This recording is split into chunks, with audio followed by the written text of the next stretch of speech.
Hey folks, and welcome to my YouTube channel, Terror Treks. This is part 2 of a series I am doing on the 12 tribes, aka a cult that operates on the Appalachian Trail. Part 1 was about the history and controversial beliefs of the 12 tribes. If you haven't watched that part, definitely go back and give it a listen. It's got a lot of good information. This part will be about my experience when I stayed with the 12 tribes back in 2019. But before we get into that, I would like to ask y'all to please like, comment, subscribe, and turn on those bell notifications. It only takes a click on y'all's end to help and encourage creators like me.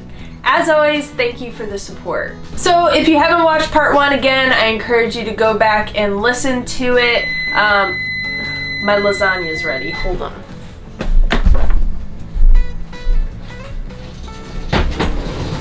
Yeah, so after that lasagna came out of the oven, I never came back to the video, as you can probably tell. I decided to sit in front of the TV and eat said lasagna, and it was really good, if you were wondering. So we're gonna do a voiceover now. But like I was saying, if you haven't watched part 1, I do encourage you to go back and watch it. I discussed the use of mind control, the role of women, and treatment of children and people of color in the 12 tribes. I also spoke about how I believe the cult has a fascination with attempting to recruit through hikers. The point of this 2-part series about the 12 tribes is not to bash them, but to inform and for research purposes. Of course, anyone has the right to practice the religion of their choosing, but my hope is that those considering joining are well informed on what that completely looks like.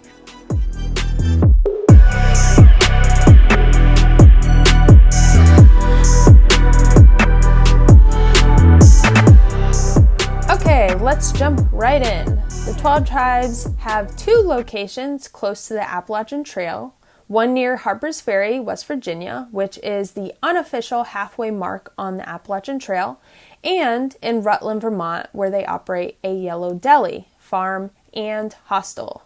Many hikers first encounter them at a festival called Trail Days. That's what happened for us. In 2019, during our Appalachian Trail thru hike, we decided to travel down to Damascus, Virginia for the annual festival. During Trail Days, thru hikers, past thru hikers, gear brands, and locals congregate for 2 days. When we arrived, we started hearing about a cult who was really nice and had a tent set up serving food for hikers, which, is the fastest way to a hiker's heart is through free food. In between activities and visiting gear brand booths, we would head that way to the group to get free dinner or breakfast. We were apprehensive at first. We would go into this open space tent and somebody would instantly ask us if we were hungry, which was really nice. Sitting around a fire that was always lit night and day, we're welcoming people dressed a little differently and acting a little off. It seemed those in the 12 tribes always had an awkward, happy smile plastered on their face. The women wore baggy pants, long flowy shirts, and a braid, which honestly sounds amazing. Like if I could wear that every day, I'd be happy because that just sounds so comfy. The men were almost all the time wearing button-ups with comfortable pants, and they also had long hair that was tied into a ponytail at the base of their neck. One of the last times we visited the tent, an older man who we soon found out to be named Aish told us if we remembered his name and stayed at their hostel in Vermont, we'd get a free dessert. So obviously Jonathan plugged his name into his phone to remember it, so when we did get to Vermont and we did want to stay with them at the hostel, we would get that free dessert. Overall, that experience at Trail Days was fine, and they never personally talked to me about their beliefs. It was really nice to eat well and for free at Trail Days. They did talk to a couple of my friends, and honestly, my friends, said the same things. They were a little off and, a little weird, but overall just kind, giving people. That was our experience at Trail Days. As we hiked a little further north, we played with the idea of staying with the 12 tribes in Rutland, Vermont. After all, they did open up their hostel for free to Appalachian Trail thru hikers. The ladies of the group, Rascal, Puppet, and me, were all in on this idea of visiting. We're going to Rutland today to Nero in the Yellow Deli. So stay tuned for that. while the men of the group were more than apprehensive. By this time, we had heard more about the cult and hadn't heard anything really bad about staying with them. So we did decide to end up going to the hostel as a group. When we arrived in Rutland, Vermont, we headed to the hostel that was above a Yellow Deli restaurant, which was open 24/7. The entire facility in the heart of Rutland was gorgeous. The craftsmanship and style of both the outside and inside was a delight to see. My husband and I arrived apart from our group and were seated in a waiting room and were given mate, their drink of choice. It was honestly delicious, and I joked with Jonathan that it was probably laced with some drugs, though it really wasn't. Our host met us and guided us upstairs to the hostel. It was clean and orderly, but they were strict and had a lot of rules. One of those was having separate sleeping and showering quarters for men and women. So for that time, Jonathan and I had to split up, which we weren't excited about. And at this time, we were married, so we were kind of surprised that even then we had to split up. But, you know, it's a free hostel. The women had to wear the loner clothes, which were those baggy pants and flowy tops. The women who were staying in the hostel also had a more strict bedtime. The men had a little more leniency, which was kind of annoying, but whatever. Again, a free hostel. So after I showered, I went downstairs to meet up with our friends who were eating in the restaurant. The food was amazing. Our waiter was very interested in talking to us about our beliefs and was open with his views as a member of the 12 tribes. My tramily and I all remember the conversation with members of tribes being very uncomfortable and somewhat forced. One of my tramily members, Caboose, remembers that he could tell they wanted something from us. Like the conversation had this force aspect to it, and they were wanting something from us, which is understandable because they are a cult. He remarked on how it seemed they had a list of questions to ask and signs to look for a new candidate. Aish from Trail Days was there. He didn't remember us, but held true to his word about remembering his Hebrew name and getting that free dessert. Caboose Rascal remembered interacting with a woman of the tribes who seemed to be down and depressed by the way she acted. She was actually crying at one point, so who knows what was actually going on there, but they found that super unsettling. When doing my research, I read something that while thru hikers who seem like good 12 tribes candidates are at the Yellow Deli hostel, a member will be assigned to them in order to work on possible conversion. That happened with Rascal when we were there. She is a fast hiker and showed up an entire day earlier than us. A woman from the tribes who worked at the Yellow Deli named Yael kept showing up and asking questions about her life and why she was hiking the trail. Yael shared her life story about leaving Europe in search of meaning, and that's when she found the 12 tribes. Small hints of concerning behavior kept showing up. During our Nero day, there were some male hikers that were helping 12 Tribes members carry a couch up the stairs. Rascal, she was trying to also help the men hikers move the couch, and she was told not to partake in moving this couch with the men because it would make her infertile, meaning she won't have children, or she wouldn't be able to have children if she moved this heavy object with the men.